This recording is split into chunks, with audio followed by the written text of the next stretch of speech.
Beneath the waves of a remote Pacific lagoon, where sunlight fades into blue silence, lies a graveyard frozen in time. A city of steel and ghosts. Ships that once roared with engines and war cries now sleep in the dark, covered in coral and memories.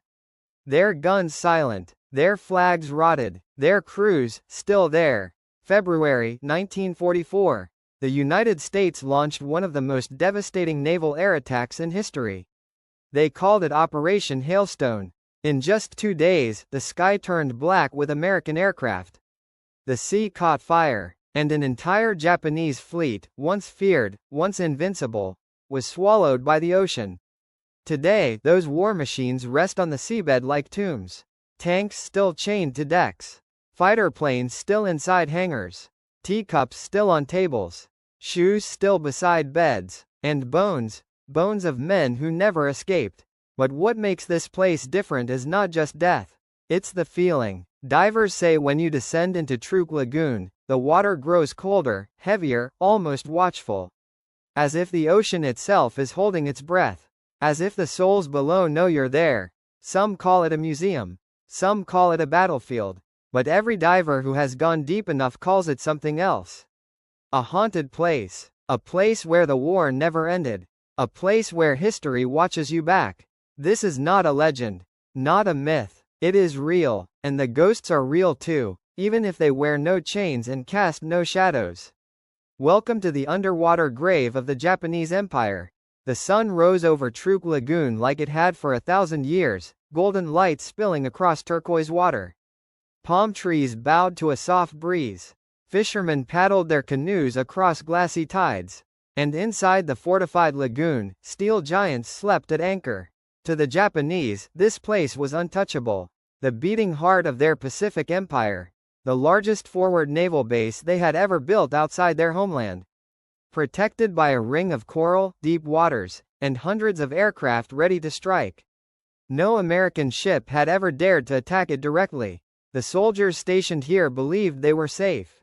They laughed. They wrote letters home. They trained. They prayed. They sang military songs at night and dreamed of victory.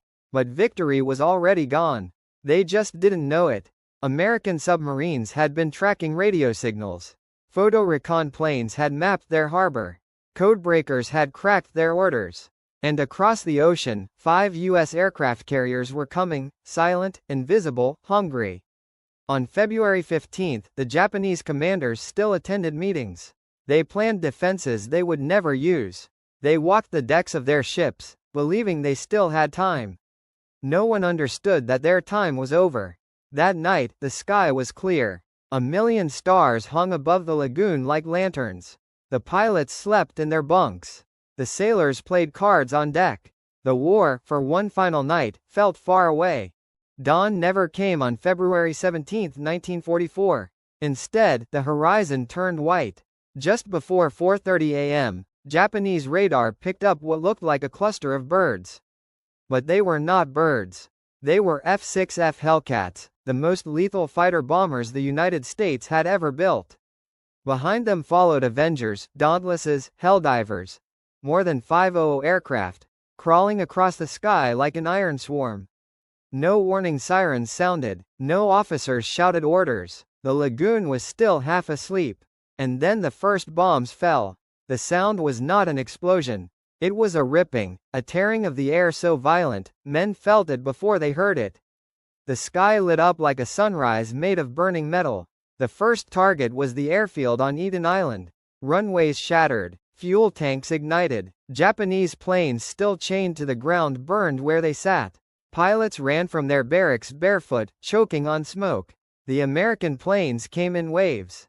First the fighters, strafing, silencing, blinding. Then the bombers, diving, roaring, tearing ships open. Finally, the torpedo squadrons, low, slow, merciless. By 7 a.m., the sky over Truk Lagoon was a storm of fire and smoke. Ships tried to run. Some dropped anchor chains and fled toward open ocean, hoping to escape before planes reached them. Others fired anti-aircraft guns so desperately that barrels glowed red. But it didn't matter. The USS Enterprise, the USS Yorktown, the USS Bunker Hill, the USS Essex, and the mighty USS Intrepid, all of them launched everything they had. One after another, they unleashed aircraft in endless rotation, like a machine designed only for destruction. The Fujikawa Maru was hit first. A bomb ripped through her midsection. The explosion blew the forward cargo hold open like a broken ribcage. Machine parts, ammunition crates, and bodies burst into the sky like shrapnel. She didn't sink right away. She burned. She screamed. Men leapt from her decks into burning seawater and never resurfaced. Another strike hit the Shinkoku Maru. Flames poured from her engine room as medical supplies, fuel, and bodies floated in oil-red waves.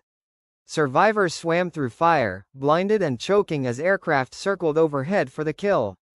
Below the surface, sharks feasted. Above the surface, the air tasted like steel and gasoline. This was not a battle. It was a punishment. The Japanese radio operators kept repeating the same message through static. We are under attack. Massive air raid. Ships burning everywhere. We are being destroyed. But no reinforcements came. No rescue fleet. No miracle. They were alone. Every ship that tried to run was pursued. Every aircraft that managed to take off was shot down in seconds. The Americans did not stop to occupy. They did not need the island. They only wanted one thing: to erase the Japanese fleet forever. The sea itself seemed to turn against the defenders. The reefs, once their shield, became their trap. Ships ran aground. Engines failed. Torpedoes struck steel and tore it open like paper. On land, officers shouted to their men, "Save yourselves if you can." But there was nowhere to go. By noon, black smoke covered the sky. The sun disappeared. The lagoon was no longer blue, it was the color of blood and oil. And inside the USS Enterprise, pilots were already preparing for the next wave. There would be no pause. There would be no surrender. Operation Hailstone had only just begun. Metal, oil, fire, and human screams collided into one single sound, a sound that witnesses later said they could still hear in their sleep, decades after the war ended. The sea around Truk Lagoon had turned black, thick, and angry. Flames spread across the surface like liquid snakes, hissing as waves tried to swallow them. Ships that once carried steel, ammunition, and dreams were now nothing but steel coffins. The San Francisco Maru, loaded with tanks, mines, trucks, and explosives, was hit squarely amidships. The blast ripped her apart as if the earth itself had cracked open underwater. Two Type 95 tanks flew off her deck and sank like anchors. Men vanished without even a scream. The ship sank so fast that some sailors drowned still standing inside it. The Hoki Maru burned until her hull melted. One crewman tried to swim through the flames, but the fire followed him across the water like a living creature. He disappeared beneath the oil. His last breath bubbled to the surface, then silence. Some men jumped. Some prayed. Some simply stood frozen as the decks tilted under their feet and the horizon vanished into water. There was no time to think. No time to mourn. No time to save anyone.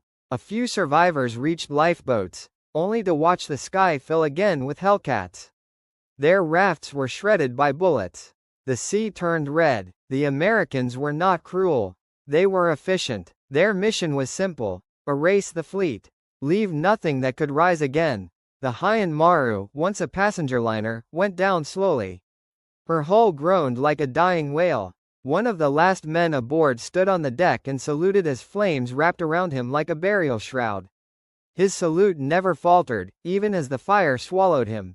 Inside the lagoon, the ocean floor disappeared beneath falling debris. Engines, rifles, boots, bullets, coins, sake bottles, letters from home, unmailed, unread. There was no heroism here.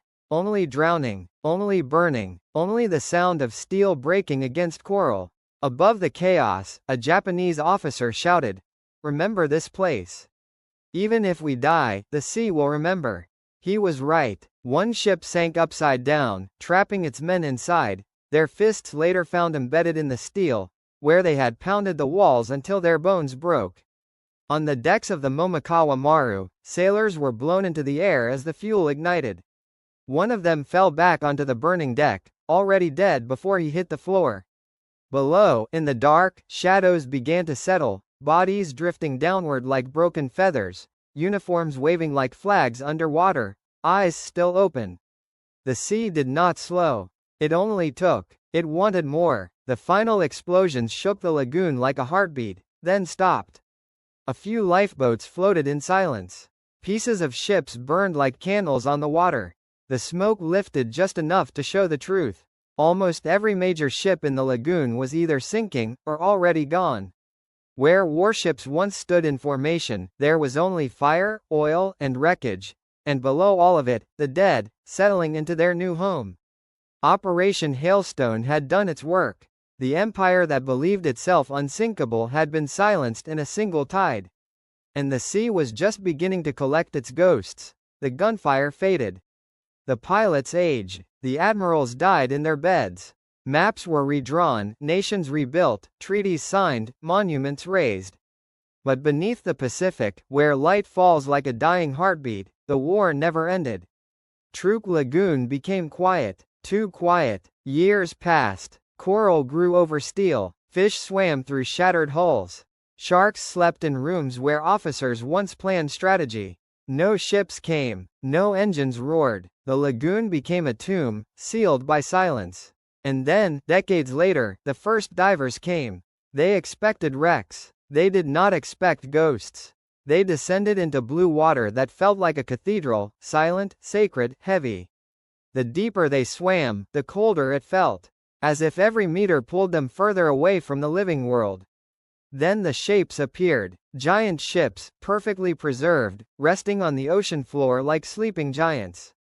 Gun barrels still pointed toward the sky, anchor chains still stretched, cargo still stacked. Time had not moved. Inside the Fujikawa Maru, a Zero fighter plane still waited in the cargo hold, its guns loaded, its engine rusted, its wings folded like a dead bird. On the wall behind it, someone had written a name. The handwriting was still clear. A name of a man who never came home. The Shinkoku Maru, glass medicine bottles were still lined on shelves. A surgeon's scissors floated inside a coffin of silent water. A skull rested beside them. Perhaps he was the last doctor this ship ever had. In the San Francisco Maru, tanks still sit on the deck, engines filled with seawater, cannons pointed toward nothing. The war never used them. The sea did, and in the darkness of the Heian Maru, a diver's light once passed over a pair of boots still standing upright, inside them, bones still inside the socks. Some divers say they felt watched. Some heard echoes with no source. Some surfaced in tears, unable to explain why. Not because they were scared, but because they had seen history still breathing. This place is not a museum. It is not a dive site. It is a cemetery where the dead are unburied and the war still whispers through the metal. Every ship here is a coffin. Every corridor is a sealed memory. Every shadow is a life that never finished. And when a diver's bubbles rise toward the surface, they pass through a world where men once cried, once burned, once prayed, and were forgotten. Forgotten by history, but never forgotten by the sea. Even today, fishermen say sometimes the water turns strangely still. Their nets catch nothing. Birds do not fly overhead. As if the ocean is holding its breath again, just like it did in 1944. The American raid lasted 2 days. But its aftermath has lasted 80 years. The empire that drowned here remains beneath the waves, untouched, undisturbed. Rusting, sleeping, waiting, not for vengeance, just to be remembered. Divers who come here remove their fins and kneel on the deck of the sunken warships. They do not speak, they only listen, and in the endless silence of the deep, some say they feel something, not fear, but presence. As if the souls below still wander, still guard their steel tombs, still whisper the same message through the dark water. We are still here, the ocean remembers everything, and as long as Truk Lagoon remains, the war remains, not in textbooks, not in documentaries, not in museums. But in the bones of drowned sailors, in the tanks that never fired, in the guns that never lowered, and in the ships that dream beneath the waves. This is not just a battlefield. It is the last breath of an empire swallowed by the sea. The ghost fleet still sleeps below. And every time a diver descends into that blue silence, Passing the last line of sunlight, they enter a world where history has not ended. It is simply waiting, waiting in the dark, waiting in the deep, waiting for anyone brave enough to remember.